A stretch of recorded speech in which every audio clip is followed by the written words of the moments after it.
Hi, this is Natalie Hoffman of FlyingFreeNow.com, and you're listening to the Flying Free Podcast, a support resource for women of faith looking for hope and healing from hidden emotional and spiritual abuse. Welcome to episode 182 of the Flying Free Podcast. Today, we are going to dig into our interview that we started last week with Amie. And as I had mentioned last week, but if you're brand new, you might not have known this, but I had this amazing interview with this beautiful human being, and it was 2 hours long. And I didn't want to cut any of it out. It's so good. And so I decided to just split it up into 3 podcast episodes. So last week, 181 was part 1. This week, 182 is part 2. And then next week, 183 will be part 3. And before we begin, though, and it's just, so when we start, it's going to, awkwardly just dive right back into where we left off last week. So I apologize for that, but that's the nature of the beast. But before we begin, I want to just let you know that the Reboot Your Life After Divorce, it's like a workshop or a camp or whatever. It's open now.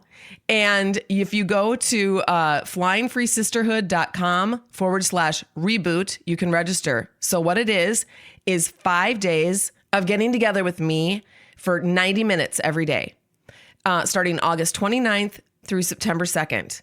It's going to be from 11 o'clock a.m. Central Standard Time to 12:30 p.m. Central Standard Time. And what we're going to do is spend 5 days together where I'm going to teach you some concepts. And then I'm going to bring some of you on, whoever wants to, can come on and get some live coaching. Okay. So based on, whatever the concept is that we're going to learn that day. So day 1, we're going to be talking about your divorce story. Day 2, we're going to be talking about finding happiness after divorce. Day 3, where in the world is God in the mess? Day 4, redefining your identity. And day 5, creating your future. So if you want to be part of that live event for 5 days in a row, the cost is going to be $19. You can go to, and by the way, if you can't come to the live sessions, it's okay. You will have access to the replays for as long as you want. You can just go and watch the replays. So the website again is flyingfreesisterhood.com/reboot, REBOOT. This is for divorced women of faith, all right? Christian women who are divorced. Now, if you're in the middle of a divorce and you want to come watch this, register for this, you are more than welcome to come. I think it would give you kind of some hope for what's on the other side of your divorce. If you're divorced, for sure, this is going to be for you. If you are someone who's already a member of Flying Higher, you don't need to come into this live or register for this because I'm going to put all of the replays in the membership on the membership site when I'm done. So you can watch them all over there.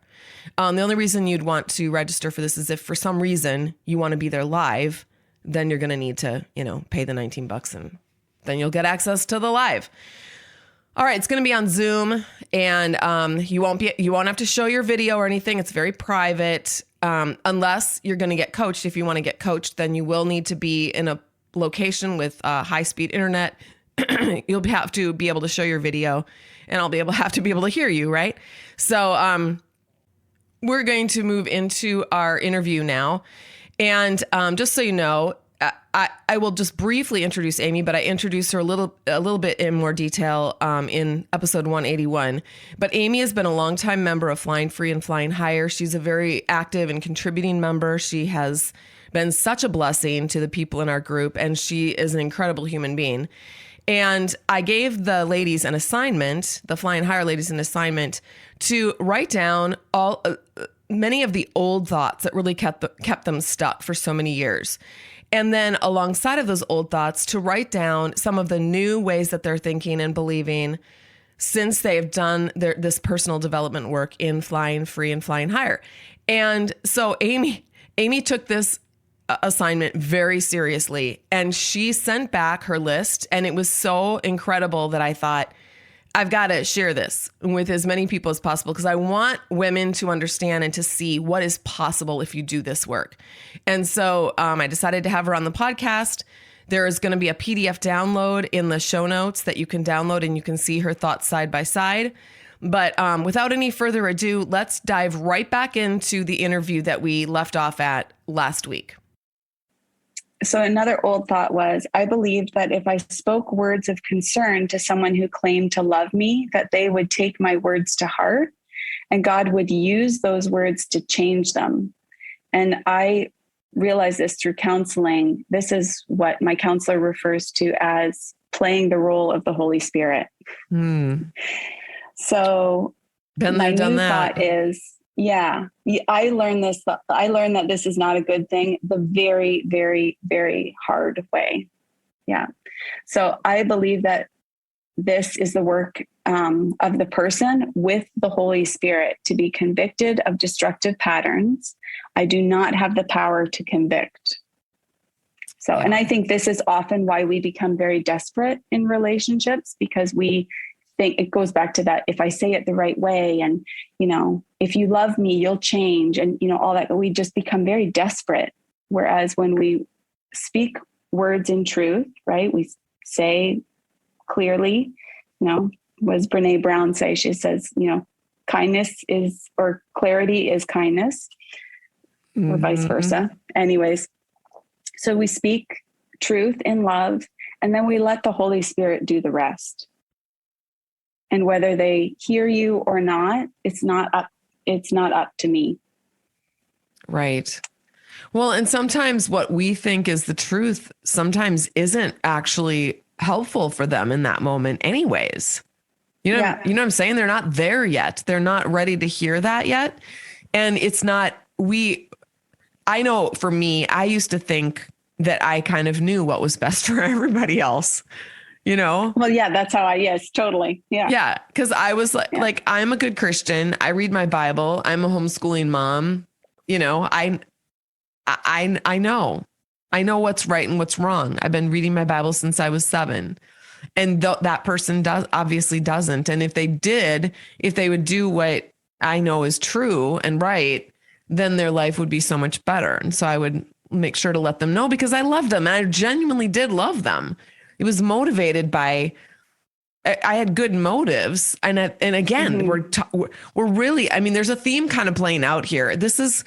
Our old thoughts are really very much Christian culture. It's what we are taught, that this is the way I want to make a point here too about our forum that we have, because we have this, it's not on Facebook. It's a private forum for Flying Free and Flying Higher members to interact with each other in. And I'm amazed by how very little I actually have to ever call anyone out, or, I can't even remember the last time I've had to do that, honestly, because there is such a culture of holding space for everyone to be wherever they're at, rather than thinking it's my job to tell them that they need to think differently. Like, you're giving all of these old thoughts and your new thoughts, but if someone comes into the forum and is giving an old thought that they're believing and they're not quite there yet with the new thought, nobody ever jumps in there and says, well, you know what, that's really kind of stinking thinking. You should really think about it like this. Nobody does that. No, because a lot of our old thoughts are programmed into us. So when we see other people struggling with an old thought or wanting to live contently with that old thought, we get it. Yeah. I get it. I get why you think that way. Yeah. And also so we don't come at it from a judgmental perspective. Yeah. And we also know from just having come along a little ways further that they're going to eventually see the results of that thinking in their own lives. And they're going to come to that realization all by themselves, that this isn't working for me. I've believed this for so long and it's not working for me anymore. My life is not where I want it to be. Something is wrong with what I'm thinking here, and I don't know how to change it. And then they start asking for help.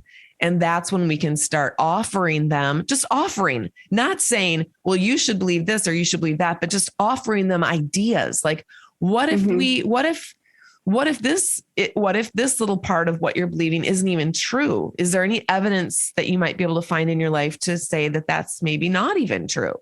What are some other ways of looking at this that might be truer, that would actually help you feel a little bit differently in your body and help you show up in your life in different ways than you've been showing up over and over again in the past? In the forum, mm-hmm. a lot of women are coming into the forum because things aren't working and they want help with it. Yeah. And so they're already in sort of a towards motion, towards help. Yes. I think a lot of times what happens is we want to help people who are not in a towards motion towards us. Like they're not coming to us for help. We're just like knocking on their door and saying like, hey, you know, this is an issue or whatever. And they don't have that forward motion. Yes. Towards us. Yes. And this is, I say this a lot in the program, even that this is what we see a lot on social media. I think we see a lot of in Christian circles on social media, someone will say something and then everyone just jumps on them and is like, well, that's not right because of this reason. And that's not right because this reason. Everyone feels like they've got to chime in and correct everybody else. Again, it's just like, that's the Christian culture that we're swimming in. And it's so destructive to everybody. It also has some codependent type tendencies to it because we have this belief that I'm not going to feel okay with my thoughts unless you agree with my thoughts. Exactly. So that's where you get a lot of arguing. I think that was in one of my new thoughts, old thoughts ones too.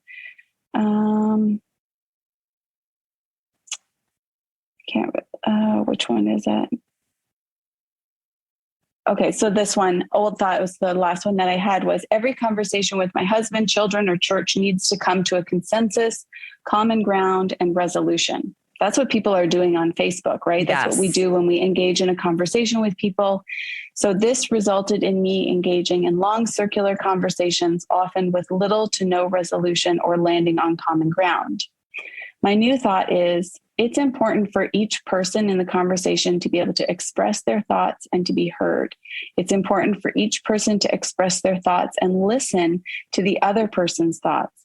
This allows each person to take in the information and decide at which level of relationship they can be with one another.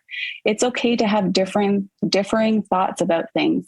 It's okay to it's okay to take a break or end a conversation if I feel that I or the other person is becoming emotionally dysregulated and or the conversation is becoming destructive to me, the other person, or the relationship. Yes, I love that. Oh my gosh, that is so important.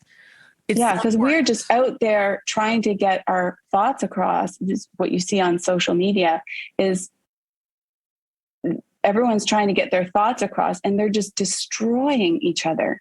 Destroying each other. Yep. And thinking that, and even in the survivor communities, actually, I can see this as well, because survivors are finally speaking up and using their voice and speaking what their experiences and speaking what they believe and standing on their own convictions, which is amazing. But not everyone is going to agree with them. And they still feel that emotional dysregulation, like they have to have other people agree with them. You don't. We can give other people permission to not agree with us, and we can still be in a relationship with it. It doesn't mean that we're going to maybe, be like, they're not going to be in our inner circle of friends where we feel the safest maybe. But I have friends, survivor friends, that I would consider very good friends of mine who believe differently than I do on some issues that I feel really convicted about. Okay. And we've gotten into conversations where we've done just exactly what you said, where we've had to just kind of step back and go, this is an area that we actually don't agree on, and it's okay. I love you and I respect you for your opinion, and I understand where you're coming from. And I also love and respect me for my opinion, and I know exactly where I'm coming from. And we can still be in relationship with each other and not have the same opinion on this particular topic. And there are a lot of hot, hot button topics today in our world today that Christians disagree on, but, but there's so much fracture in the church and in relationships just because of like, even when it comes to divorce, where you lose like one of my sisters, it's like her and her husband, just as soon as I got divorced, it's like, okay, we can't have anything to do with you. We can't talk to you or invite you to weddings or anything because you are a divorced person. Like all of a sudden I'm a pariah because they believe differently about divorce. Really? Yeah. That just to me, I think because so many of these issues are tied up in salvation. So people make a lot of these truths into salvation issues. So then they don't want to associate with anything that is, that they think is morally wrong. Yeah. Yeah. You're right. And they are tying it sad. Into, but it is then we get into it's us versus you, which is not helpful for anybody. That doesn't help anybody. Because now if that's true, if we can say it's us versus you on this level, then we can say it's us versus you when it comes to race, when it comes to gender, when it comes to socioeconomic status, when it comes to popularity. It's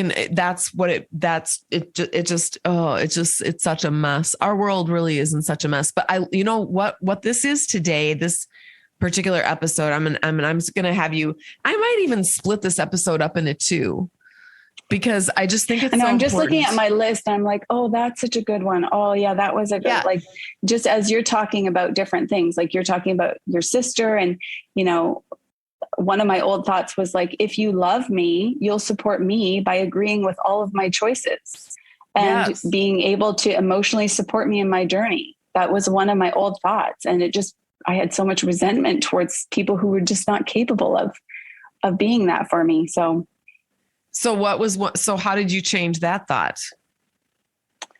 This thought popped up with a couple family members, and then church leadership was another one that, well, if you love me, then you'll agree with me. Right. And these are people that I had connection with for so many years. And then also people like from my ex's side of the family. And the new thought was people love out of the overflow of their hearts. They love at the level that they're capable of. They love at the same level as they love themselves. It makes me sad, but I accept that not everybody is able to emotionally support me or be an emotional support person for me. They love me at the emotional level that they're capable of. And I accept that. And I accept the level of relationship we have instead of wishing for more.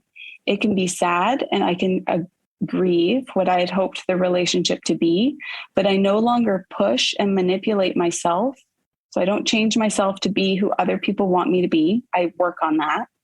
And I try not to do that to have those expectations on other people that they need to change in order to be in relationship with me. And I just never believed that I'm not in relationship with people. I'm just in relationship with people, with everybody at the level that we're able to have. So it can get really beautiful. Oh I want my church to change. I do. I want them to change their beliefs about things. And some of them do, and some of them don't. But if I sit there and I'm angry at them and I'm, pushing them then I'm just manipulating them. Yeah. Yeah. Then that becomes abusive in its own way too. And so Jesus didn't do that. Right. With the church. He didn't do that with anybody. Right. I know that my church feels like, some of them feel like I just call them Pharisees, but I don't. They're church leaders. And I said to them, we would all love to be Jesus in the story. We would all love to be the good Samaritan in the story. We always want to be the good guy in the story. But the reality is we're not always the good person in the analogies that Jesus would give. And so, we have to accept people for who they are and the beliefs that they have. I believed just like them for a long, long time. Yes. About divorce and separation and all of those things. Yep. And so, and I preached it to lots of different people. And it was only through life circumstances that my opinions change. And so I have to extend to them the same grace as I give myself. I have to give that to them. And perhaps their opinions will change, but maybe they won't. Yeah. Yeah. And that's okay, because I have agency to do other things, to be spiritually fed in different ways. I think what you're describing, and honestly, what this whole episode, or now I think we're going to make it into two, is describing is the transition from emotional childhood or emotional dysregulation to emotional adulthood. And I want to point out too, because we did a class called, I think it was called Living into Emotional Adulthood in the Flying Higher program. And right now we're doing, I'm going to be right before this podcast, or right when this podcast is aired, I've got a 5-day program called Reboot Your Life After Divorce. It's coming up it's going to be August. Let me look at my calendar. August 29th to September 2nd. And it's a 5-day where I'm going to be getting together for 5 days in a row for an hour, 90 minutes each day with divorced women who want to come. It's only going to be $19 for 5 days of this. And we're going to be doing a lot of this work. But one of the things that, and then I'm going to introduce you to the Flying Higher program, give you a little taste of that. But one of the classes in the Flying Higher program that you have access to as soon as you join the program is this course called Leaning into Emotional Adulthood. And that's what this is. And when I think of emotional adulthood, that Jesus Christ is the epitome of that, because he was completely self-regulated and living out of his full adult identity, while also loving and caring for and holding space for a lot of dysregulated, dysfunctional people who were unable to figure out what their identity was and who they were. And then he offered that stability and that regulation just through his essence. And I think that's what our calling is. I think that's what our opportunity is when we talk about being like Christ. It's being like that. That's what I think of. And that's what I think of when I read your list. I was like, that's what this is. This is a list of, this is who I was when I was dysregulated and had all of these beliefs and tried to control everything in my life. And then this is who I am when I'm really just only taking responsibility for myself and allowing others to have their experience, not trying to control them, but allowing them and loving them in that experience rather than trying to get them out of it or change them in some way. And honestly, it's ironic because we think that if we work and try hard to change people, that they're going to change. And that never, ever works. If we really want to see people change, we need to let them be free, just like God does. He lets them be free and he just loves them. The Bible says that his love is what brings us to repent. His kindness is what leads people to repentance, not his control and his shame and his beating you over the head. It's his kindness that draws us to change, repentance, to just change direction in our lives and go in a new direction. Are you a woman of faith who also happens to be divorced? I've been developing a brand new program that will give you the tools you need to manage your thoughts and emotions, grow your self-confidence so that you can take risks and do things you never dreamed possible, and so you can build happy, healthy relationships with other people. Did you know none of this good stuff depends on your outward circumstances or your past? You can generate the life you've dreamed of all by yourself, and I'm going to teach you how through online classes and transformational coaching. Are you ready to take your new life to the next level and fly higher? Learn more and get on the waiting list at joinflyinghigher.com.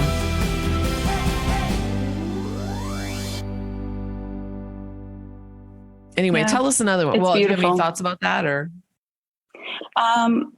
I had a bunch of thoughts, but now they all go when you're talking, then I'm always like, oh yeah, that emotional regulation is a huge thing for me. Like just understanding in my body how emotional regulation or dysregulation shows up, and then being able to take care of myself in those moments.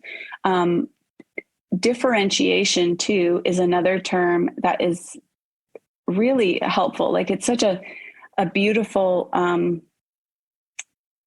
concept to be able to understand and know yourself and protect that as like that insulated cell.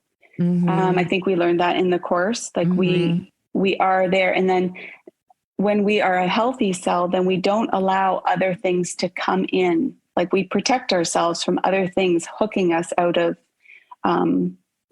or infecting us in different ways. And then also allowing others to be differentiated as well, giving them space. So that was the emotional, speaking of emotional stuff, I think I'm becoming a little bit dysregulated right now with my own thoughts, but, well, let's look at one of your other old thoughts on your list that, and how you change it to a new one. We've kind of been skipping around your list, I've noticed. Yes. I'm going to do the old thought that has to do with a topic that I'm not 100% comfortable with talking about on a podcast, but I'm going to do it because I think it's really important for people in general. And that's the one that has to do with sex. Okay. So I had this old belief. So I believed that giving my husband sex when he wanted was an investment into the outcome of the next day. If I engaged in sex with him, even though I was detached and adverse to being with him in that way, he'd be happier and less irritable the next day, which is generally true. But I gave in. That is a theme in my life that I, for the possibility of relationship and love, I do things that I originally say I'm not willing to do. And then I end up doing them because I want to be in relationship or have that love. Yeah.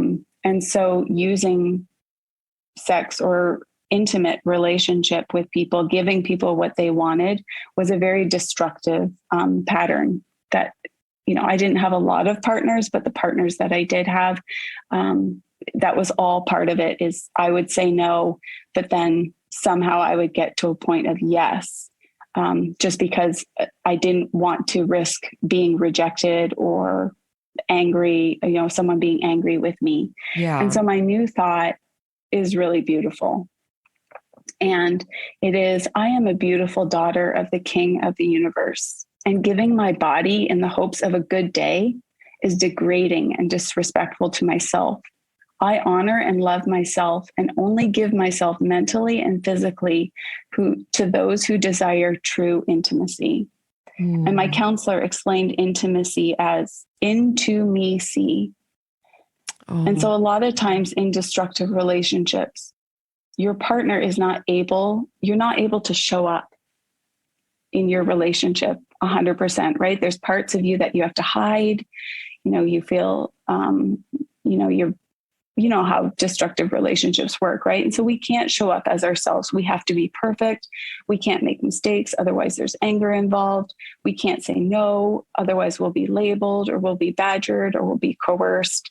And so this is a thought that I hope is going to stay with me moving into the future, is that I don't give myself in ways that I've said I'm not willing to give myself, because people badger me or persuade me or coerce me into doing things that I said no to. And this was also something in the other relationship that happened, is that originally when I reached out to this person, I reached out because I was concerned about them. And slowly the relationship began to change. And everything that I had said no to, I ended up saying yes to. And understanding how that happened is really important for me moving forward. Yeah. And that was something that the counselor had said to me too. It's like, I had said, I remember the person saying to me, would you be willing to do this? And I said, if I ever did that, I would kill myself because I could not live with the shame. And yet within a period of time, I ended up doing those things. And so kind of understanding what the hooks and what in me gets hooked is really important, because I need to, God gave me responsibility for one person, Amie. That's it. I always think of that song, This Little Light of Mine, I'm going to let it shine. And I have to protect that. Yeah. And I need to be strong for myself and a good example to my children. I'm glad you brought that up, because I think that's a huge thing for women, actually, like huge. So, I'm glad you brought that up. I know that wasn't easy. I want to say too, in relation to that, and this whole concept of old and new thoughts, you can have an old thought and become aware of it. And you can even create a new thought that you like and that you believe. Like, a new thought doesn't work unless your brain actually believes it. So then your brain kind of believes both. Your old thought is like your default thought that your brain is so used to believing. And then the new thought is the one that it's newer and your brain also believes it, but both of those thoughts kind of coexist together at the same time. And the old thought will always be bigger and more easy to drop into, because it's been in your brain for so long and you're so used to practicing it. Whereas the new thought is kind of like a baby thought that you believe, but I tell people that you have to tie the two thoughts together. So that it's like, I was just actually talking about this in a coaching call last night. It's like, I brush my teeth every day and I always do that. And I never have to think about it. I just know that I'm always going to brush my teeth every day, but I don't always do like pull-ups. So if I want to do pull-ups, I might want to tie that new thing, that new habit, to an old habit and put them together, like tie them together, so that the old habit I always will do. And then the new habit, I'll do it when I do the old habit. So when I brush my teeth, I'm also going to do the pull-up, do whatever, 20 pull-ups. And then in that way, I actually am rewiring a new habit to the old one. And we can actually do that with thoughts too. So when you would have that old thought of, well, I will give myself in a sexual way to someone if it means that I can get something in return that will help me out, to the new thought, you have to tie it in with the new thought. You'll always go to that old thought. But like, if someone else came along now, like, well, let me just ask you, if someone else came along and you found yourself in that same dynamic, the one that you had been in prior to this, doing this work, would this new thought be strong enough now? Have you practiced it enough where it would be more powerful for you? Or how do you feel? I haven't practiced it in this specific way because I'm not involved with anybody. I think where this idea or this thought would also come up in just, when someone asks me to do something, so that I didn't have a lot of good boundaries. And if I did make boundaries, then very easily I just let them walk right in. Yeah. Right. And so that idea of that for me is like, if I say that this is my boundary, then I'm going to be respectful of that for the sake of me, because I am the beautiful daughter of the King.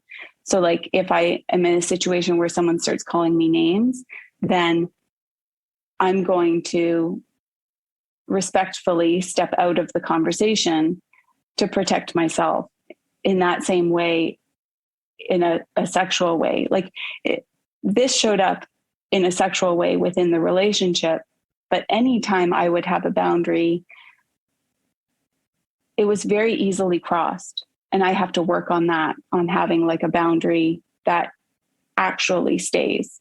And I remember my counselor saying that, because I would say, I feel like I'm a really good communicator. Like, I don't get what the problem in my marriage is. And she put her hand up and she asked me to put my hand up.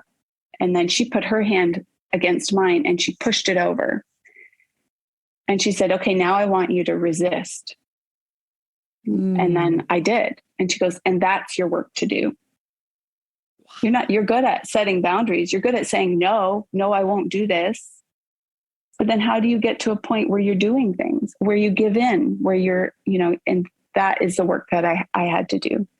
So this could be, this could be, you can apply this to something as simple as, let's say that you go to church and then you've decided that you're only going to go to the church service and you're not going to stay for Sunday school because you have things because you don't want to, or you just have other things you want to do.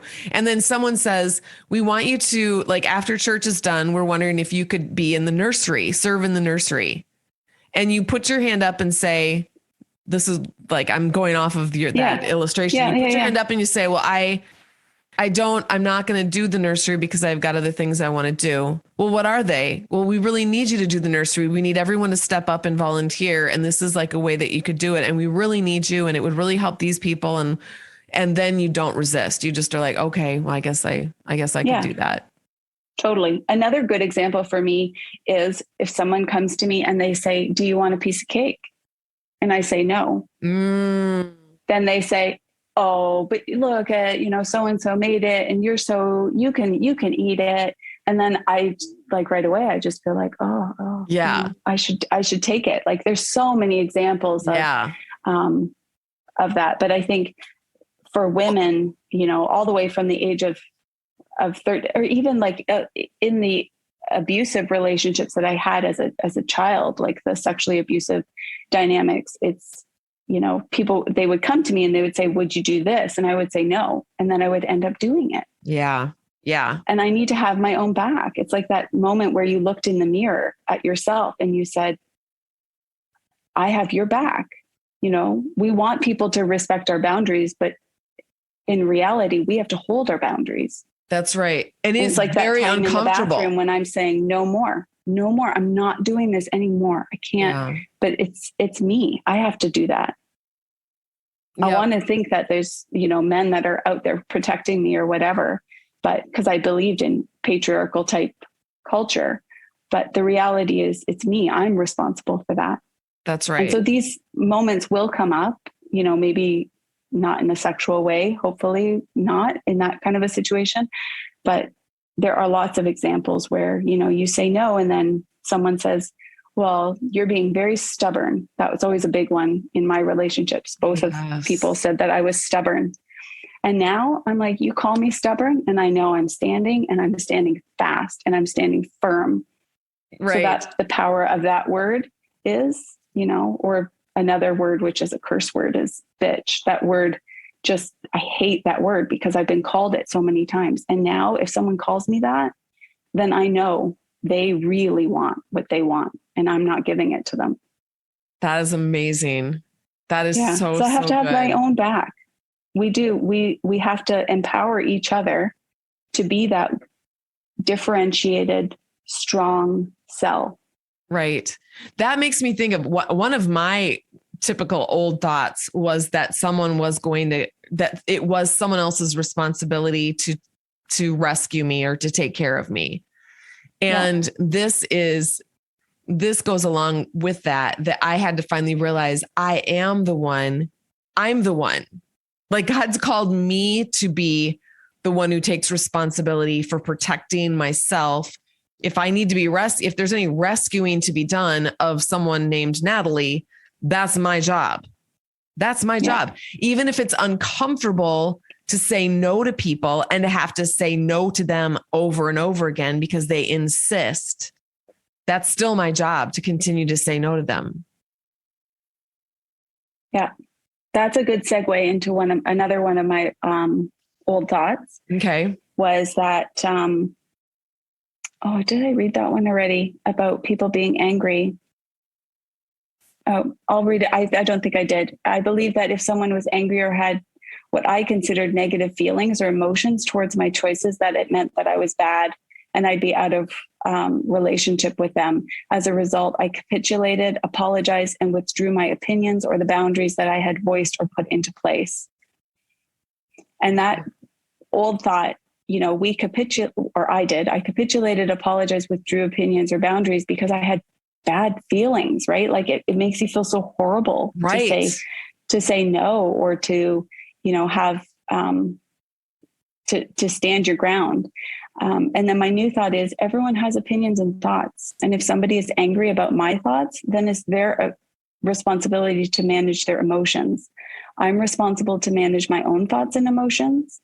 And if someone is upset about my boundaries, it's okay. Yes. And that's a hard one, because when someone is upset with you or me, when someone's upset with me, I feel horrible. Yeah. I feel horrible. And that's what lures me into capitulating or giving into people. Yep. I feel bad. I feel terrible. And now, through this work and through other work in counseling, is just, I have to learn to be okay with feeling bad. Yes. Leslie Vernick, she was my coach way back when I was still married. And she told me that I needed to learn how she put it was, you need to learn how to tolerate other people's negative emotions towards you. So that word tolerate was like a light bulb moment for me, because I thought I can't tolerate it. I can't handle it. I have to change it so that these bad feelings that they have, which are making me feel bad, will go away. We think that bad feelings are this horrible, that we have to fix it. We don't. We don't have to fix the bad feelings in the other person. And it's okay to feel that we can feel bad about it too. We're just gonna have to learn how to tolerate those bad feelings. Everyone's going to be just fine. It's actually very human for all of us to have bad feelings sometimes. And that's where we're going to call it a wrap for this week. But if you come back here next week, you can listen to the last part of her interview. You're not going to want to miss it, because again, it's just, there's so many more things that she has to share that are profound and amazing and life-changing. So I look forward to seeing you back here again next week. Until that time, fly free.